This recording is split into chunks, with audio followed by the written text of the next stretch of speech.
What's going on, guys? Welcome back to the channel. Thanks for tuning in. You know, even though it's February, we got some beautiful weather outside. Today was 74. In Chicagoland area, that's way above average. I mean, usually it's almost freezing right now. Fish are still in that little pre-spawn funk where they're still out deep looking for places to bed. Honestly, I feel like the fish themselves were confused. Anyways, enough about that. Today is a really special one. Today, we're gonna be talking about a technique that I've caught so many fish on. It's a big reason why I've had the success that I've had as being a co-angler, cleaning up behind another boater. Oh, that's a fish. Even just picking off fish from the bank. That's a good one. Yeah, good one. When fish are super finicky. That's a good one. Oh, dude, it's a good one. Before I picked it up, I would have never guessed that I would have loved this bait so much. Solid. By far my favorite finesse bait. Coming up. We're gonna be talking about the shaky head. Yeah, thank you. Oh my God, thank you. Hooked really well.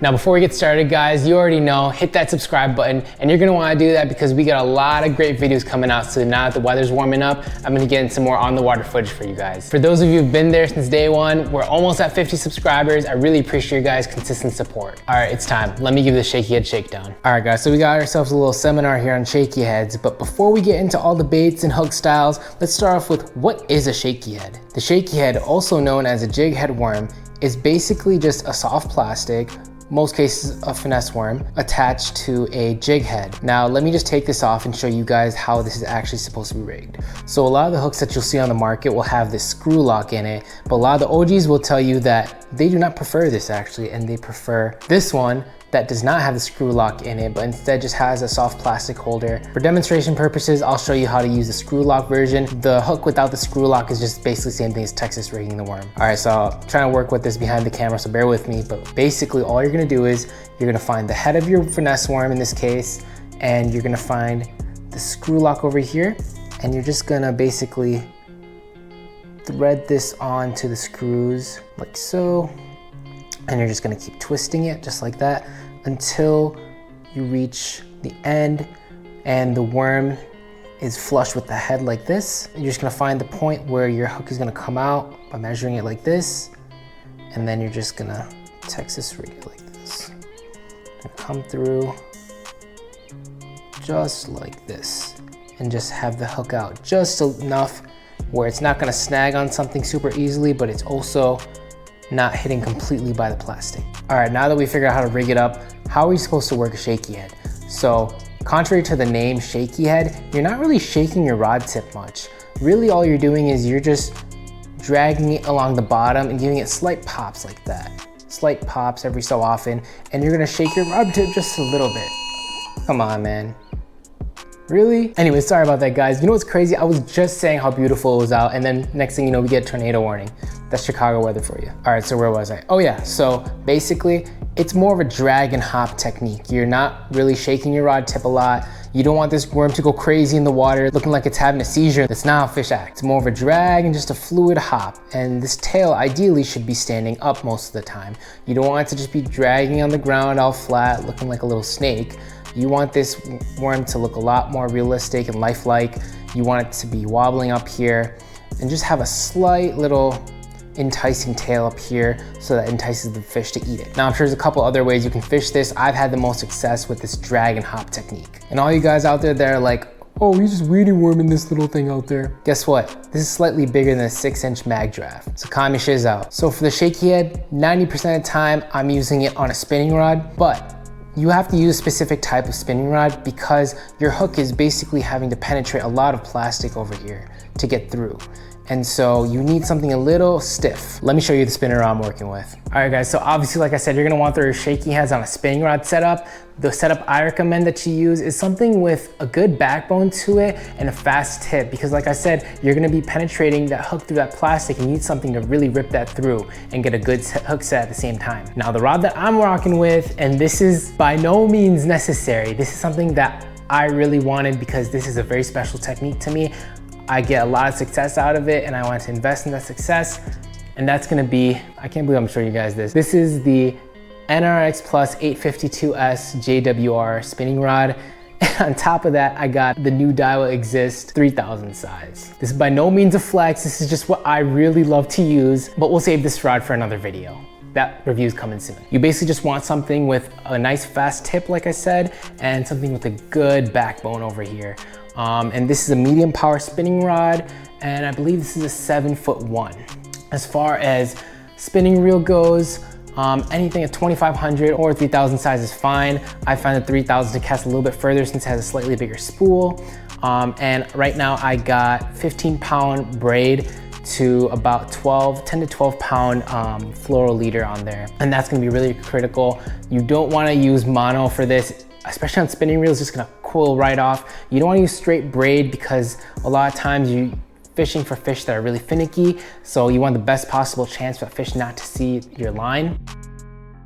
And the fluorocarbon just helps it be a little more natural in the water too. You're just gonna wanna find the balance between something that's light enough where you have enough lifelike action to it, but not something so heavy where it deadens the action of it, but you still get a good hook set out of it. All right guys, so stay tuned for that rod and reel review. All right guys, now before we get into all the different baits and heads, I really appreciate if you guys like and subscribe. Comment down below if you use a shaky head technique and if there's anything that I missed in this video that you'd like to add on. All right, so to start off, I got a bunch of different worms over here. And keep in mind guys, this isn't just limited to worms. I'm gonna show you some bonus baits at the end that I could see going on a shaky head, but pretty much all the time I'm using some sort of finesse worm. Now the standard one that you'll see a lot of people using is the good old Zoom finesse worm. Most of the time you'll see a common trend between all these worms. The worm will basically have a thicker head section tapering down in the midsection and then have sort of a bulbous tail at the end. And that really helps it keep it up and have that wobbling, enticing feeling for the fish. Now, when I first got started shaky head fishing, this is the worm that I used. I was told you can't really go wrong with the Zoom finesse worm on a shaky head, and that is true, but from my experience, there are better alternatives as well. The issue I have with this is that Zoom plastics are known to be heavily infused with salt. And so because of that, it just makes it super heavy and it just kind of deadens the action in my opinion a little bit, and it doesn't help it float up as easily as it should. Now, a couple alternatives that I've found, I picked up the NetBait T-Mac. Now, I instantly fell in love with this worm, and you'll see a bunch of guys on YouTube preaching about it. It just has this certain float to it in the water, and the action of it is just almost perfect.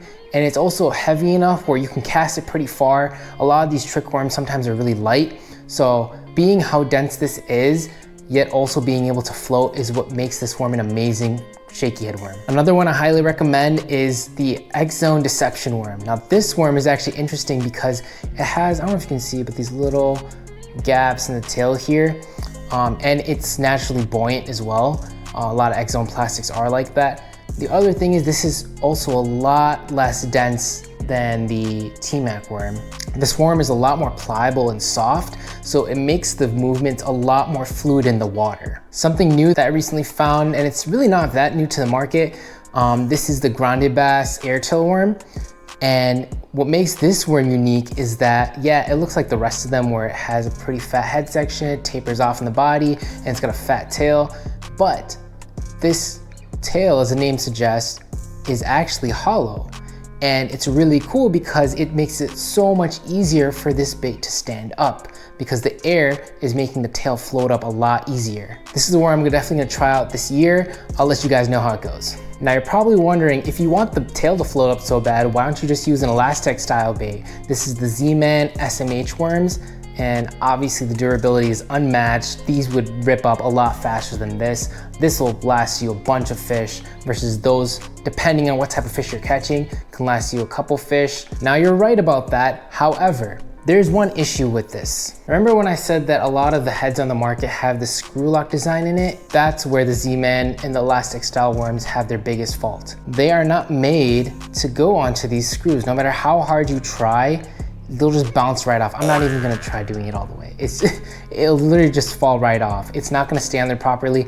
Even if you somehow manage to squeeze this on here and get it through every little thread, which would probably take you a good amount of time, it's not worth it because it's just gonna pop right off. Now the only solution to that, however, is Z-Man actually has their own line of heads called the SMH heads, I believe. They were designed by Brandon Latimer, but I don't have those at the moment.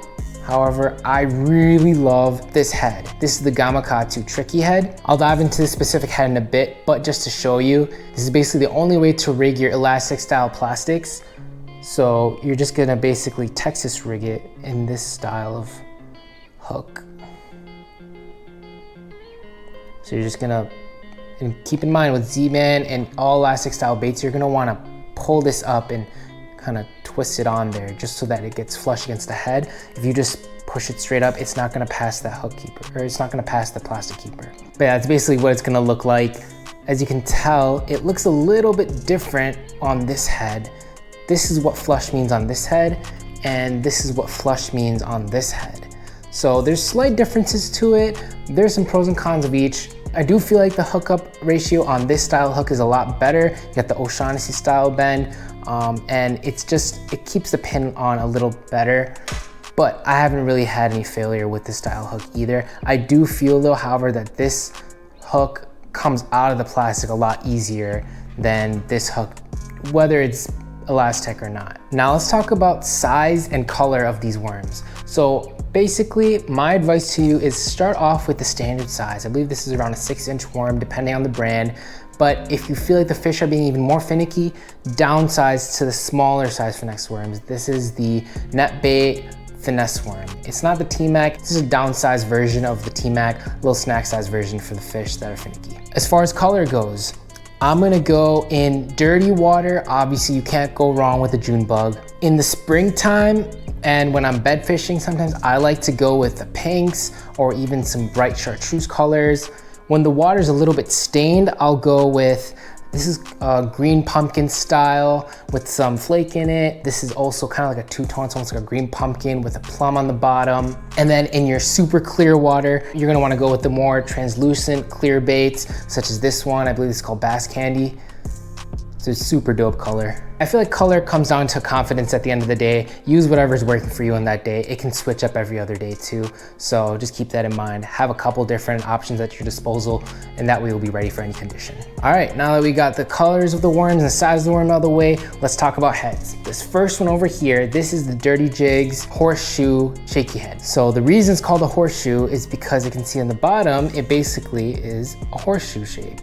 And you're gonna be using this when you're basically fishing flat ledges or anywhere that just has a really flat bottom. It makes the worm stand up a lot easier. As you can tell, there's not even a worm on it. It's just standing up on itself. So that speaks for itself. I wouldn't recommend using this in any type of grass or super chunky rock. I feel like it's just gonna get hung up really easily, especially because it's just really gonna wanna stand straight on the ground like that. This is what you're gonna be using when you're kind of just hopping it and letting it sit, hopping it and letting it sit. You can drag it a little bit, but its primary goal is to just stand up like that. So when you're just dead sticking a bait, this is probably the best head to choose, especially if you're fishing on a flat surface. This will allow the worm to just do its own thing. It'll just be standing up there in one spot. Now for those times that you're fishing on a rocky bottom, you're gonna want this one. Now I know there's a couple other brands that make these football style shaky heads. I really like the Owners. This is the Owner Finesse Football Head. And I guess it could be considered a different style head. It doesn't have to be a shaky head. I really like this as a shaky head. I fish a bunch of lakes that have rock on the bottom and it's super easy to get snagged up. Sometimes there's little pebble rock, a lot of times there's chunk rock or even boulders. So it gets through a lot easier, especially because it's weedless. It's got an EWG style hook, so it's almost impossible to get this hung up. It saved me in tournaments as well. I've been in a bunch of situations where we're fishing rock bottom and my boater keeps getting hung up. I keep getting hung up. I swap over to this. I have no issues. Once in a while, if you do get hung up, just carry a couple with you. You'll be good to go, especially in those tournament situations. But yeah, this is another lifesaver. And for the most part, these all are weedless. As long as you rig them up right, you can expose them a little bit. The hook shouldn't really be pointing out a lot. That way it's not gonna get caught up on much. So you can get it through rock, you can get it through grass, you can get through wherever you're fishing. All right, now this next hook I'm gonna pull out here is gonna be probably one of the most common, popular shaky head hooks on the market. This is the Dirty Jigs Canterbury head. And this hook is actually one of my favorites for skipping.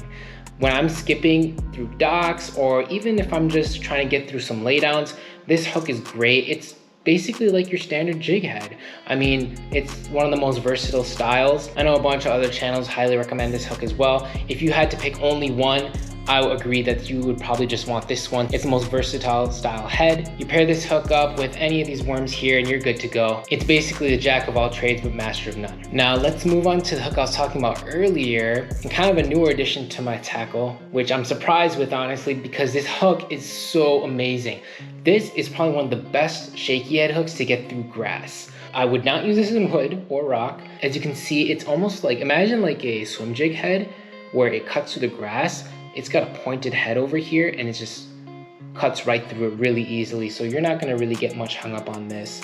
And I don't know if you can see, but obviously you see the plastic keeper there, but on top of it, it's so small, but it's basically another barb that you have on your hook here, but it's basically a barb right above the plastic keeper.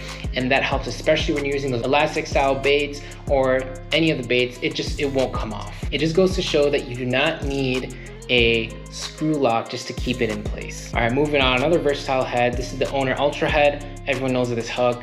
It's really just a pretty all-rounded, it's got a flat bottom over here, but then a rounded head. It can get through a bunch of different stuff. What I really like about this hook is that it has the centering pin in the middle. So that really helps when you're putting on your plastic straight. I don't mean to downplay this. This is a great hook. I just use a lot of other hooks based on the situation. But this is definitely another one of those jack of all trade, master of none style hooks. All right, now the last one's over here. This is not really a special type of head, but I want to show you this hook because it's actually a tungsten head. And I usually just use this in tournaments when I want a little extra feel on the bottom. I feel like you can definitely get away with those. You do not need tungsten to get more feel from your shaky heads. You'll know when the bite hits. It's just really, it's like a truck slamming sometimes. And sometimes they'll be running towards you at the boat. In that time, that's when you really want to reel it quick and make a hook set. I just like having the option of tungsten. I believe this is the Vike head. A bunch of other companies make these tungsten head shaky heads. But yeah, this is another great one. All right, last but not least, we got this guy. Now, this is also made by Vike, I believe. It's just another tungsten head, but I'm not showing you this because it's tungsten. I'm showing you it because this is actually a heavy head. Now, before we get onto that, these hooks and what I recommend weight-wise for shaky head hooks is in between 1/8 to 3/16, sometimes 1/16 if you're fishing really shallow, if you want that worm to slowly get to the bottom. But this is when I'm fishing super, super deep. I mean, sometimes I'll be out on a flat or wherever my boater is taking me, or if I'm fishing with a buddy and we just want to fish a little bit deep on some ledges. If I'm fishing, you know, sometimes 15, 20 feet, 30 feet, this is just gonna help me get down to the bottom a little bit. This is the only time that I'll use a bait caster because it's so heavy, it's 3/8 ounce. You're better off just using a bait casting rod. It'll get the job done a lot better. Also, the hook is slightly larger.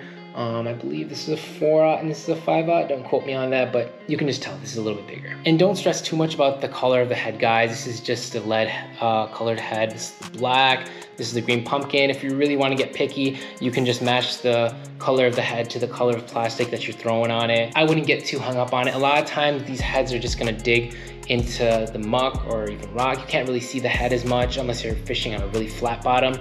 And the fish are really just gonna be aimed at the worm on top. All right, so we got some bonus baits. So, a couple of ideas that I had that I really wanna try out this year. I really wanna try cross style bait, but this is Elastec. But to combat that, obviously we spoke about earlier, you can just use this style hook, and I'm just gonna hook it just like I showed you earlier. And this is gonna be great when I know that crawfish are the forage. And it's also cool because with the Elastec, the flaws just float right up. It'll just be basically scooting along the bottom, really like a lifelike crawfish, and just giving it slight pops and hops. This is gonna be a great bait, and it's gonna be killer, like I said, when there's crawfish on the bottom. Now, another idea I had, when the fish are being super lethargic or they just really don't want something that's hopping around really quick, they want something a lot more dead action, I'm gonna try one of these beaver style baits. This is a sweet beaver, everyone's favorite. It's great for flipping, but it's great for a lot of other things too. Don't overlook it. It's not just a flipping bait. But yeah, I mean, I feel like I'm just gonna obviously tear these apart, and it won't really stand up as easily. It's more of just like a scooting bait. If they really are just eating something that's a lot slower, usually when the water temperature is a little colder, I'll probably go to this. All right, guys, if you guys stayed till the end of the video, I really appreciate it. And for all you guys that always watch till the end of the video, I got a bonus tip for you guys here today. This is only exclusive to you guys because you guys stayed till the end of the video. So if you haven't already, please like the video. I really appreciate it. You guys have been the OGs. And comment down below if you made it this far. Bonus tip that I have for you guys, let me just rig one up. Let me just fast forward this part for you.